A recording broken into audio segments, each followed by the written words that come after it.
अस्सलामुअलैकुम नाजरीन आप देख रहे हैं आपका अपना channel the point of travel. Sweden जुग्राफिया खित्ते में है जिसे शुमाली यूरोप में स्कैंडिनेविया कहा जाता है। सरसब्ज बड़े जंगलात मुल्क के निस्फ हिस्से पर मुहित है और जमीन की तजीन पर 1 लाख से जायद झीलें हैं और 24,000 से जायद जजीरे सबके सब अवामी रसाई के हकूक की स्वीडन की रिवायत के जरिए आवाम के लिए खुले हैं।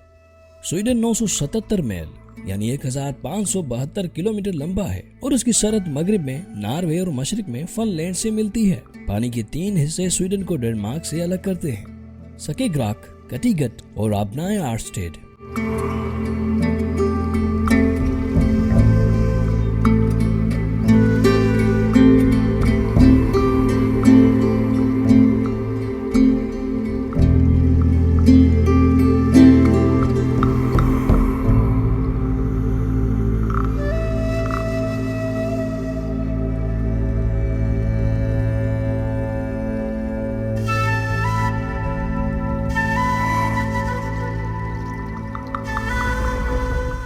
स्वीडन के आर्किटेक्ट शुमाल को आधी रात के सूरज की सरजमीन कहा जाता है क्योंकि गर्मियों के महीनों में सूरज कभी गुरूब नहीं होता है। ये जुनूब में दारुल हुकूमत स्टॉकहोम में गर्मियों की रातें सिर्फ 4 घंटे तक रहती हैं और आसमान गोधोली से ज्यादा गहरा नहीं होता। लेकिन मौसम सरमा मई तक रहता है और रातें लंबी और दिन छोटे होते हैं। मौसम खिजा और बहार में शुमाली स्वीडन में शानदार लाइट शो होते हैं जिन्हें अरोरा बोरेलिस या शुमाली रोशनी कहा जाता है।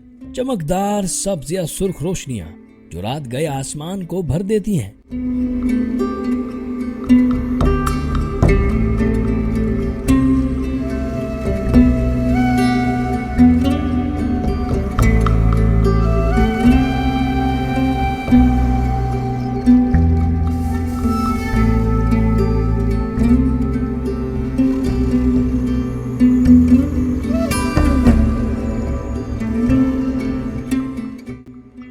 स्वीडन यूरोप के सबसे कम आबादी वाले ममालिक में से एक है जिसकी आबादी 10 मिलियन से कम है।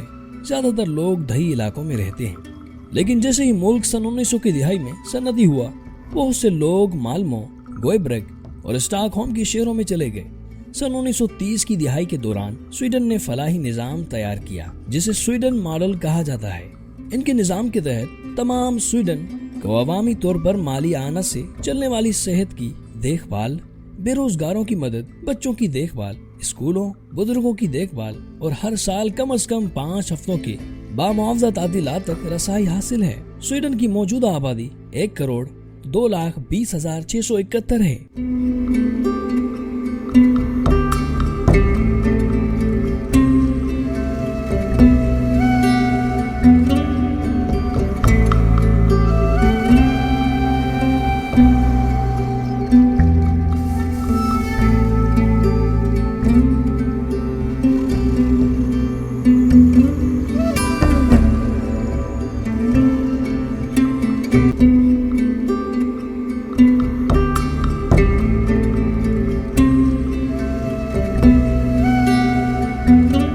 कदीम जंगलात, चूड़ीदार जंगलात, पहाड़ और गीली जमीनें बहुत से खतरे से 2-4 जानवरों और परिंदों के लिए भरपूर रिहाइशगाहें फराहम करती हैं। स्वीडन दही इलाकों से मोहब्बत करते हैं और स्वीडन यूरोप का पहला मुल्क था जिसने कौमी पार्क बनाए। आज 29 कौमी पार्क और बहुत से कुदरती ज़खायर और जंगली हयात की महफूज पनाहगाहें हैं। स्वीडन शदीद खतरे से 2-4 आर्कटिक लोमड़ी को बचाने की कोशिश का मरकज है जो यूरोप में 200 से भी कम रह जाने के साथ मादूमियत के दहाने पर है। सर्दियों के महीनों में इनकी खालें बर्फीले जमीन की तज़ीन से मिलने के लिए भूरी से सफेद हो जाती हैं।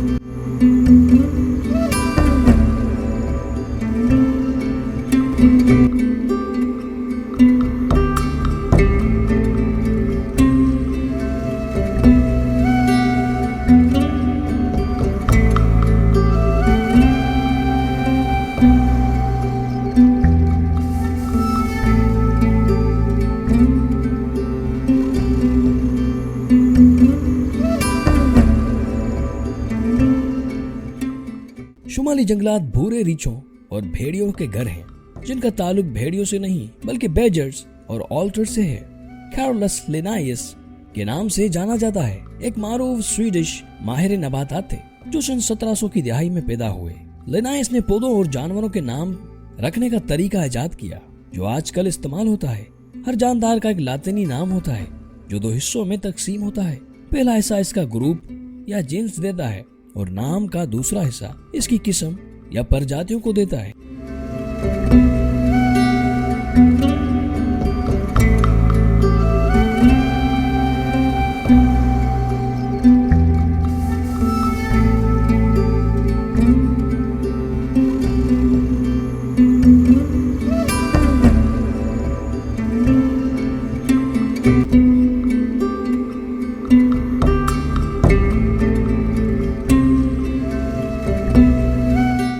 बादशाह स्वीडन में रियासत का सरबरा है।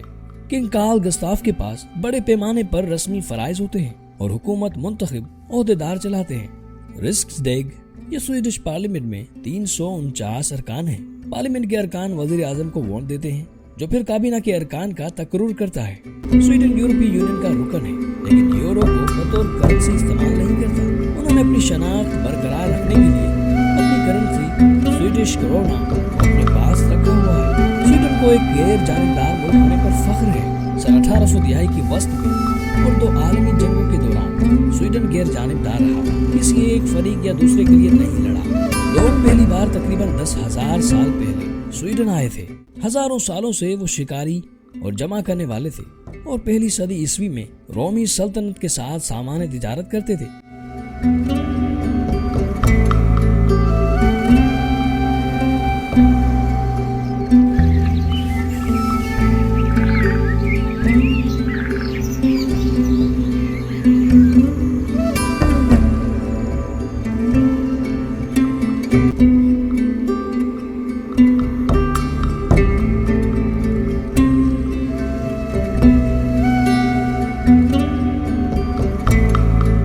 स्वीडन का नाम जंगजू सोया कबीले से आया है जो सन 500 कबले मसीह के करीब ताकतवर हुआ।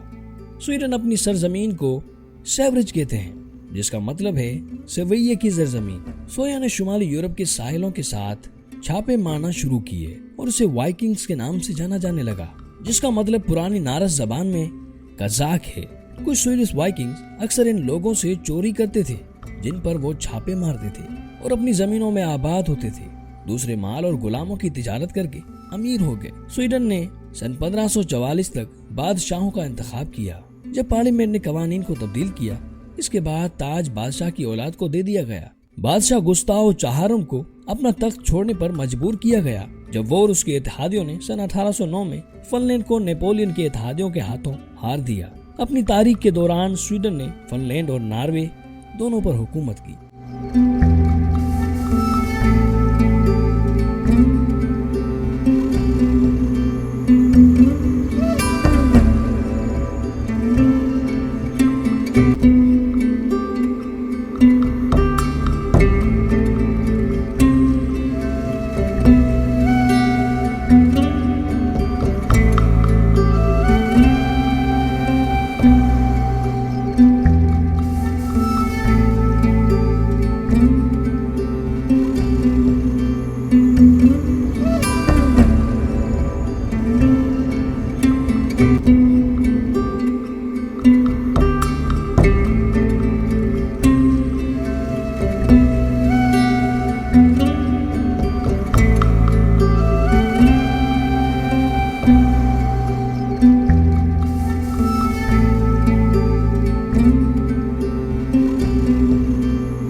दोस्तों हमारी आज की वीडियो का यहाँ पर इख्तिताम होता है। उम्मीद करते हैं कि हमारी आज की वीडियो आपको पसंद आई होगी।